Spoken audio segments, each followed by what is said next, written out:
What happens when the dream dies and you're forced to settle for something you never wanted in the first place? That's the question hanging over Toronto this Friday morning, January 23rd, 2026. And the answer, according to the latest reports from Evan Massey and Ian Hunter of Blue Jays Nation, is brutal honesty wrapped in strategic necessity. Let me take you back to where we started this offseason.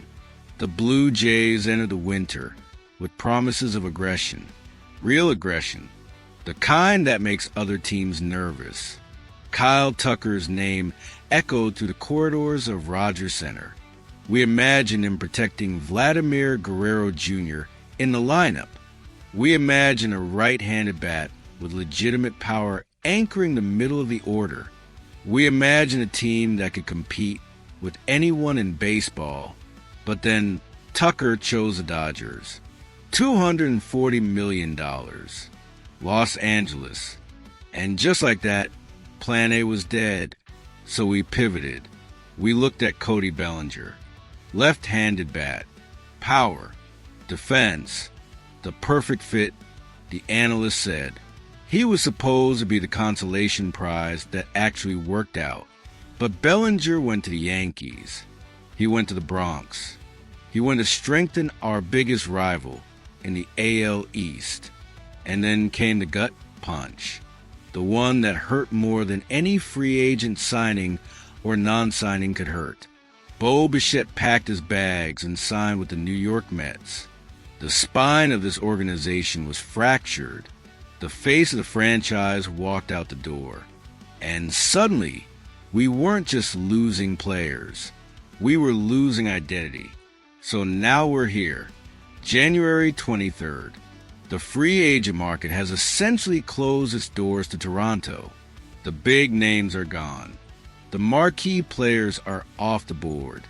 And Ross Atkins is left staring at a roster that looks nothing like what he envisioned when this offseason began.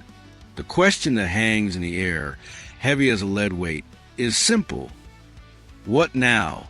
Where does the front office turn the ship after hitting 3 icebergs? According to today's report, the era of chasing superstars is over. We're entering the phase of roster engineering. We're entering the phase of finding value where other teams don't see it. We're entering the phase where the Blue Jays have to win on the margins because they can't win in the open market anymore.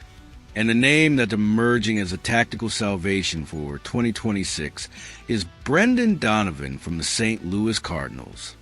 I know what you're thinking. Brendan Donovan? We wanted Kyle Tucker. I understand frustration. I feel it too.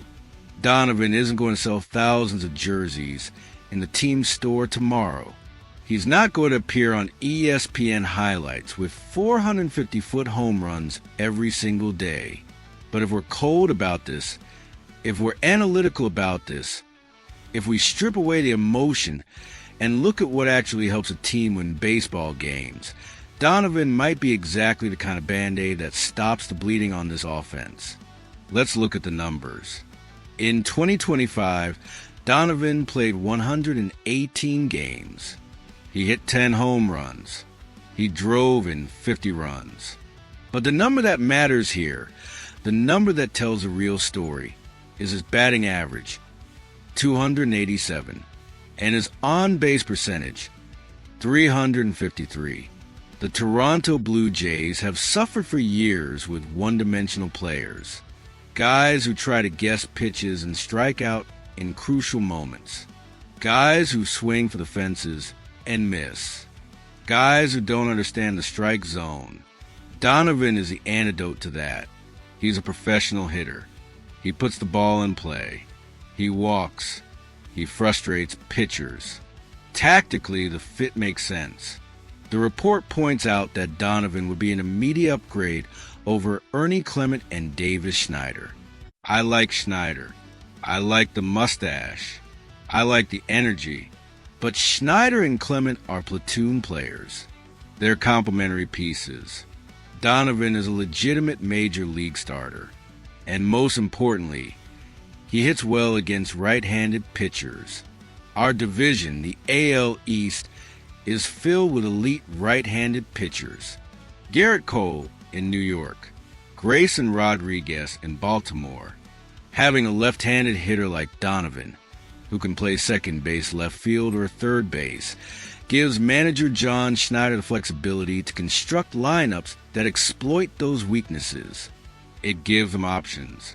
It gives them the ability to match up and create favorable situations. Beyond that, we have to consider the trade partner. The St. Louis Cardinals are a team that's always looking to rebalance their roster, and historically they need pitching. What does Toronto have in abundance? Pitching. We talked yesterday about the Jose Barrios situation and the excessive arms in the rotation. A trade involving one of Toronto's pitchers or pitching prospects for a controllable, efficient position player like Donovan is exactly the kind of hockey trade that makes sense in baseball.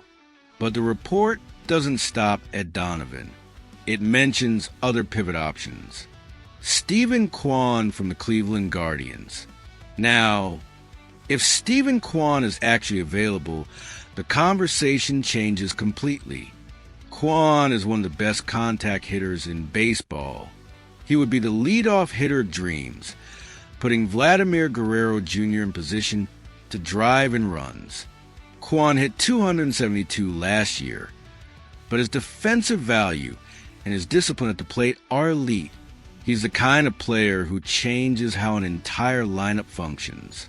And there's Xavier Edwards from the Marlins. Young, 26 years old, fast. Another profile of a guy who gets on base and creates chaos. Another guy who makes things happen without necessarily hitting home runs. What do all these options have in common? None of them are $300 million superstars. None of them are the kind of players that make highlight reels and sell out stadiums. They're all pieces of machinery. They're all cogs in a larger system. That tells us everything we need to know about Ross Atkins' strategy going forward. He knows he can't win the free agent war anymore. He knows he can't outbid Steve Cohen or the Dodgers or the Yankees. He's lost that battle. Now, he has to win on the margins. He has to win with Moneyball. He has to find value where other teams don't see it. The question is whether that's enough. Can you replace the projected production of Bo Bichette and the dream of Kyle Tucker with Brendan Donovan and maybe Stephen Kwan? Can you compete with the Yankees of Judge, Soto, and Bellinger? Can you hold off the Orioles? The fan base is skeptical, and rightfully so. We spent the winter dreaming about filet mignon, and now we're debating which artisanal hamburger is the best. The hamburger might be delicious. It might satisfy your hunger, but it's not what was promised on the menu. However, baseball isn't played on paper. If Brendan Donovan arrives and posts a 380 on-base percentage and plays solid defense, he's going to help this team win games in ways we didn't see last year. He's going to set the table for Vladimir. He's going to create opportunities. He's going to be the kind of professional that doesn't make mistakes in crucial moments. The verdict this Friday is one of strategic resignation. Plan A failed. Plan B left for New York. We're on Plan C now. Brendan Donovan is a solid player. He's a professional. If he comes, the team improves. But Ross Atkins has to nail this trade. His margin for error, just like the patience of the fan base in Toronto, has run out. Stay locked in, because the free agent market has closed its main doors to us, but the trade deadline window is open, and that's where the salvation of the season is going to have to come through. If you think the Blue Jays can still compete with Brendan Donovan as a centerpiece acquisition, smash that like button and drop a comment below. Do you believe this pivot to roster engineering and finding value on the margins is the right approach? Or do you think Toronto's championship window has already closed? Let me know what you think in the comments. This is the kind of organizational crossroads that defines a franchise's future, and I want to hear your perspective on it.